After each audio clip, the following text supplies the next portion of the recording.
Ang reading mo, Cancer.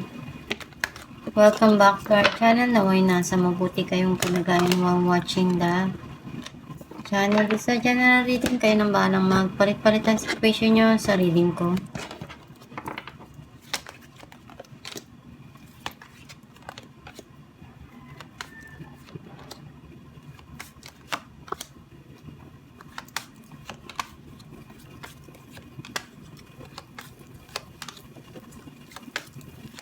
At the bottom of the deck, Nine of Swords. I feel like yung energy mo, nasisense ko na may mga bagay ka dito na iniisip na nagpapalungkot sa nararamdaman mo.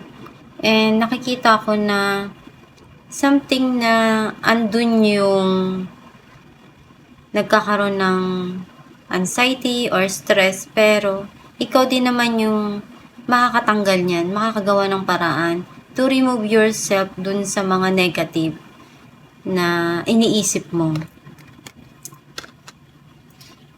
Ang mensahe ng card mo, nakikita ko dito na may mga pinaplano kang gawin or simulan sa buhay mo para sa kinabukasan mo. May mga iniisip ka na pwedeng gusto mong mangyari in the future. Iniisip mo kung ano pa ba yung pwede mong magawa dun sa financial mo para mapaunlad, mapalago. And you're thinking to invest pwedeng sa isang business or pagkakitaan mo. Some of you naman, mag-invest sa panahon, oras, sa pamilya.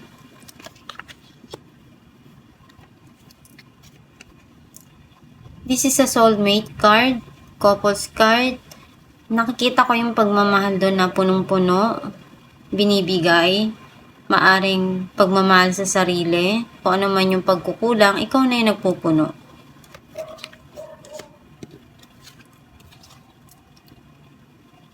And andun yung long-term na happiness for you na parating.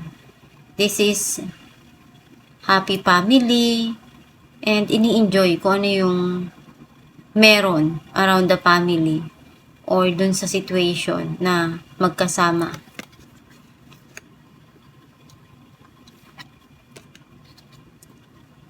Nakita ko na may mga bagay kang iniisip dito about something to talk. Pwedeng you want to voice out kung ano yung nasa isipan mo or speak out. May mga sitwasyon na iniisip mo kung ano pa ba yung pwede mong magawa doon. Kung ano pa bang paraan, choices na mai apply.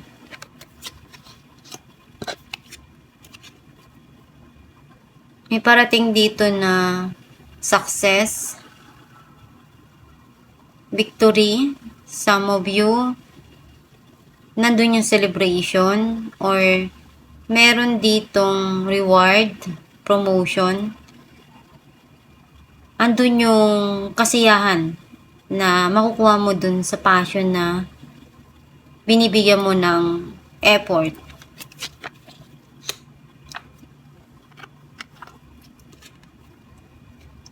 May mga binabalikan ka sa mga nangyari sa buhay mo.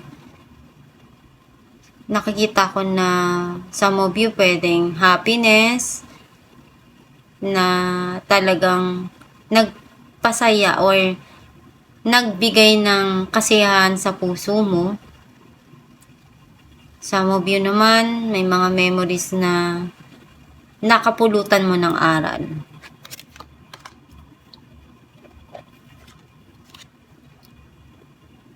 May mga inaalam ka dito, pinag-aaralan.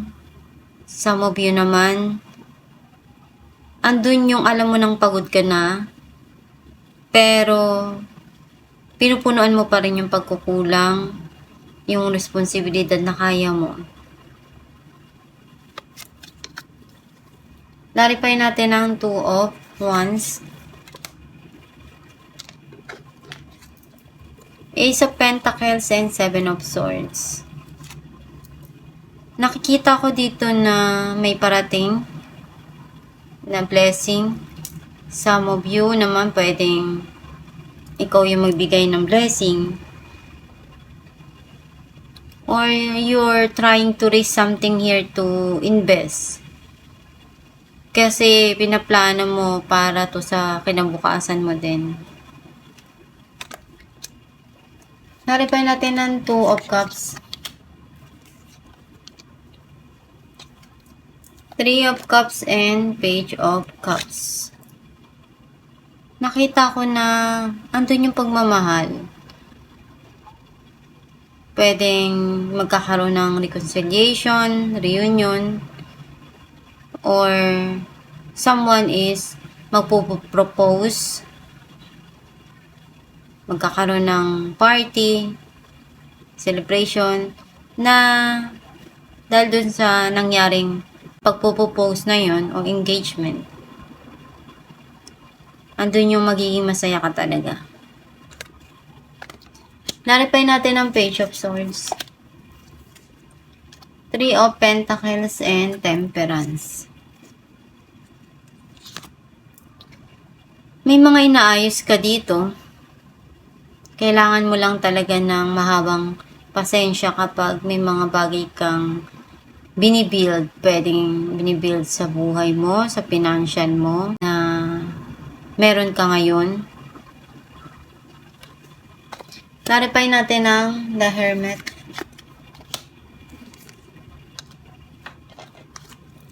Five of Cups and Four of Pentacles.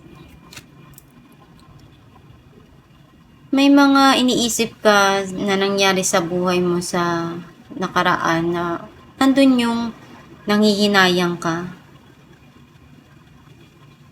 Kasi yung past mo, hindi mo makalimutan eh. Hindi mo mabitawan. Naaalala mo palagi. Kasi marami kang memories doon na para sa'yo treasure. Clarify natin ang Queen of Pentacles. Eight of Cups and Ten of Cups. Nakita ko dito na may parating na long term para sa'yo na emotional happiness. Kasi nag-invest ka din doon. Pinaglaanan mo ng panahon, oras, everything na kaya mo. Some of you naman, you want to move on at hanapin yung magiging masaya or yung magpapasaya sa sarili mo, sa puso mo. At umpisahan uli kung ano yung sa tingin mo para sa'yo. Clarify natin na ang Ten of Cups. Ten of Wands and Ace of Cups. Nakikita ko dito, andun yung may darating na bago. Pwedeng relationship, romance. And nagkaroon ng end dun sa situation, sa past. Ngayon, mas gusto mong isipin kung ano yung magpapasaya sa sarili mo, sa puso mo. Clarify natin ang Six of Wands. Five of Pentacles and Seven of Wands. I feel like nakita ko dito yung naramdaman mo sa past na sadness. Feeling mo iniwan ka, nalungkot ka, pero nagdasal ka na lang at andun yung minamanifest mo kung ano yung gusto mo mangyari sa buhay mo. And also, tumayo ka. Bumangon ka dun sa tingin mo kaya mo na or handa ka na to face kung ano yung kakaharapin mo. And nandun naman yung nag-success ka na magawa mo kung ano yung gusto mo. Clarify natin ang Ten of Wands. Page of Wands and Nine of Pentacles. Nakikita ko dito na may balita na parating para sa'yo. And also, andun yung happiness sa'yo na nakukuha mo yung freedom na gusto mo. Masaya ka dun. Kontento ka dun. Sa Some of you naman, may pinaplano ka dito na goal. And inaalam mo, ginagather mo yung information. Alam natin ko ng mensahe ng iyong gabay.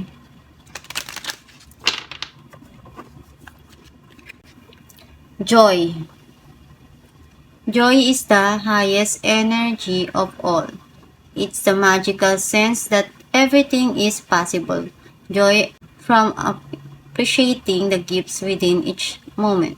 Joy allow you to attract and create your present and future moments at their highest possible levels.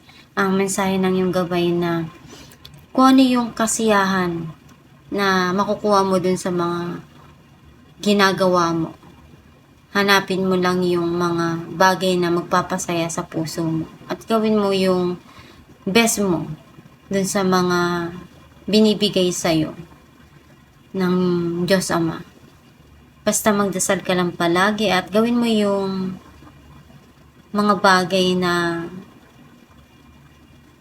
passion mo at alam mo sa sarili mo na magiging maunlad ka doon.